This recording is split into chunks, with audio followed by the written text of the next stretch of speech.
जय हिंद सभी को। मैं विशाल जोशी वापस हाजिर हूँ आप सभी के सामने एक ज्वलंत मुद्दे को लेकर। मुद्दा है यूजीसी गाइडलाइंस 2026 को लेकर।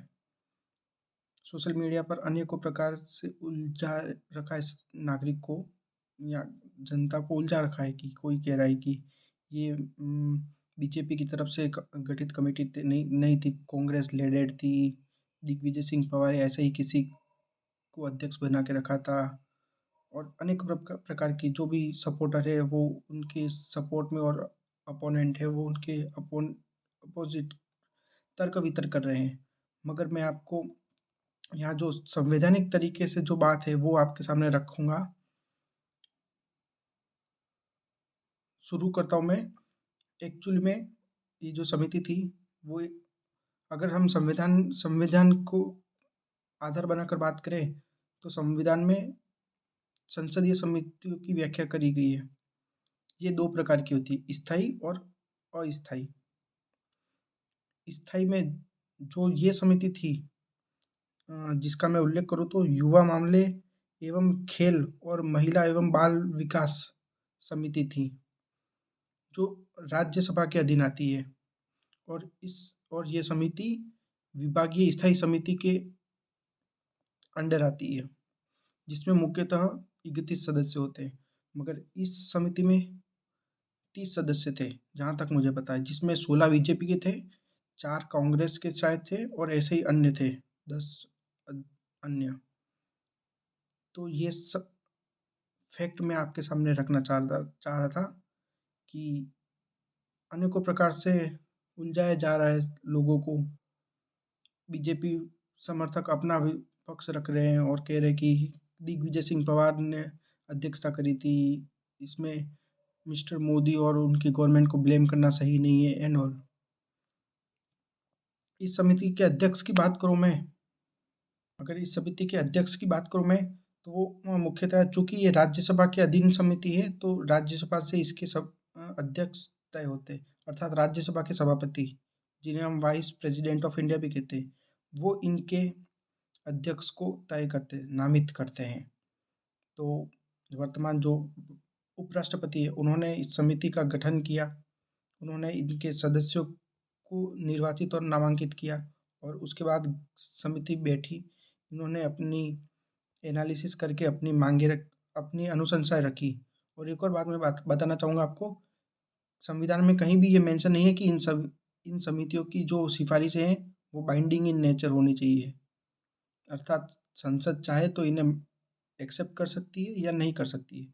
मगर चूँकि अभी जो यूजीसी वाला मामला था और वहाँ पे भी मैं देख रहा था कि जो समिति थी ये, इसने कहीं पे भी मेंशन नहीं किया कि एससी एसटी के अगर कोई अभ्यर्थी केस करे और वो केस जाँच के माध्यम से प्रूफ हो जाए कि ये फेक केस था, तो उनके बचाव में उन पर वापस केस नहीं हो सकता या उनको एससी एसटी समुदाय के व्यक्ति पर किसी प्रकार का कोई केस या उस पर कुछ कार्रवाई नहीं की जा सकती। मुख्य मुद्दा यही था।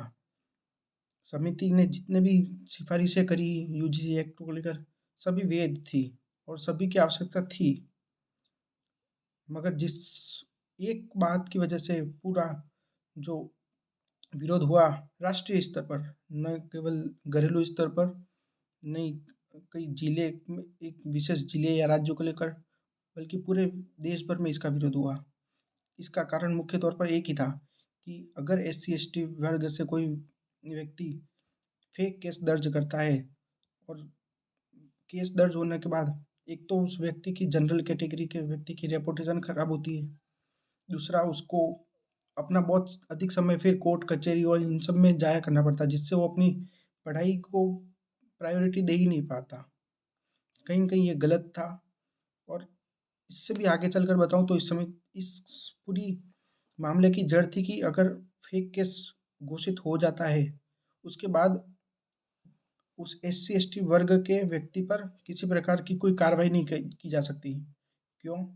ये तो अगर हम देखें संवैधानिक तरीके से इसकी व्याख्या करें तो ये उस सामान्य वर्ग के अभ्यर्थी की फंडामेंटल राइट की बात करें, मौलिक अधिकार हो, तो उसके मौलिक अधिकार नंबर 14 जो समानता का अधिकार देता है, उसका उल्लंघन है।